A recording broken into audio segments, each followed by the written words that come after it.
Good morning, good afternoon, good evening, whatever good it is.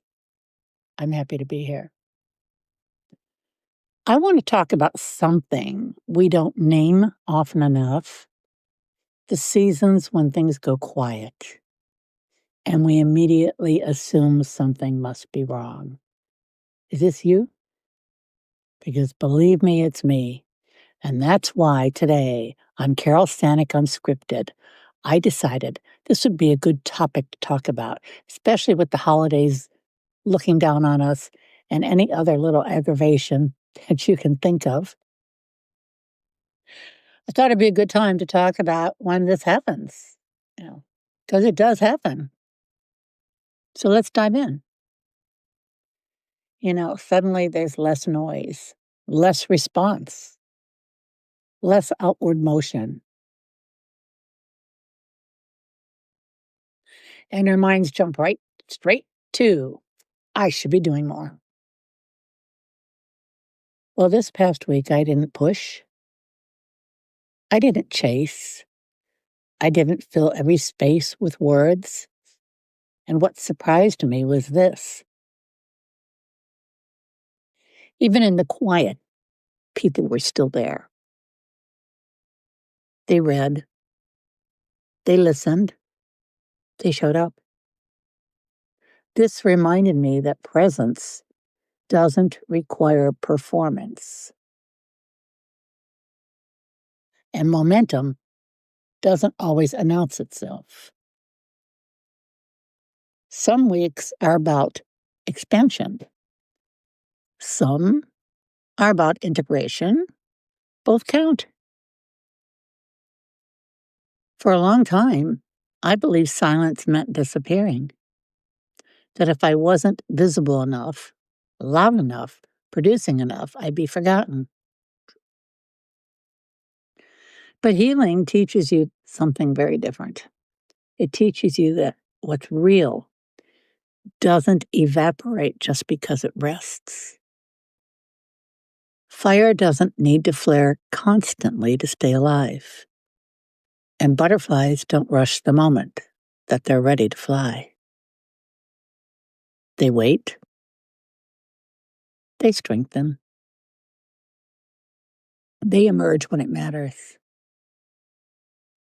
If you're in a slower season, I can speak creatively, emotionally, spiritually, I want you to hear this clearly. You're not behind. You're not failing. You're not losing ground.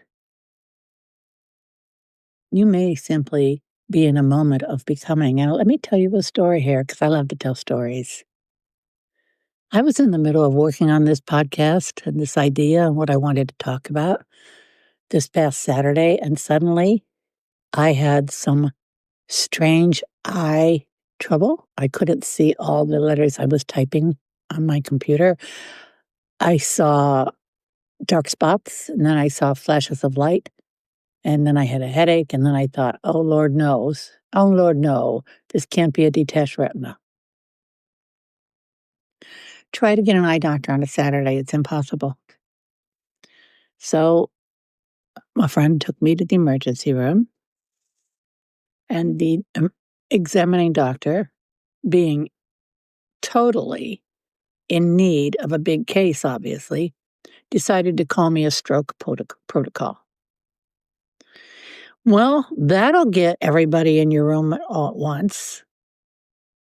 I suddenly had 5 doctors, 2 of whom were neurology. I had a tech putting sticky things all over me for telemetry. I had 2 nurses trying to start IVs, 1 on each hand, hurting me. Yeah, there were 8 people in that room. If I missed anybody, I don't know who I missed. When I yelled that they were hurting me, and I do mean I yelled because I'm not a quiet person, the head doctor of the ER gave me a lecture. Now, look, I'm a nurse. I know the importance of being looked at, so forth and so on immediately. I also knew I didn't have any symptoms of stroke. I wasn't dumb, not one single solitary symptom, because the visual funkiness disappeared in 30 minutes. I was only there for a torn retina. Well, one thing led to another, and the next thing I knew, I was there for 3 days because they couldn't fit me in to get an MRI. Yeah. So now, like I said, I was there for 3 days. Yesterday morning, I had one test. Yesterday afternoon at 3 o'clock, I had a second test. I finally gave up and went to bed, and at 2 in the morning, the nurse came in and said, "Carol, you have to wake up. You're going to MRI," and handed me an Ativan. Now, if you've ever had an MRI of the brain, you probably know why I wanted an Ativan. If you haven't, it's a very interesting procedure and a lot different than a regular MRI.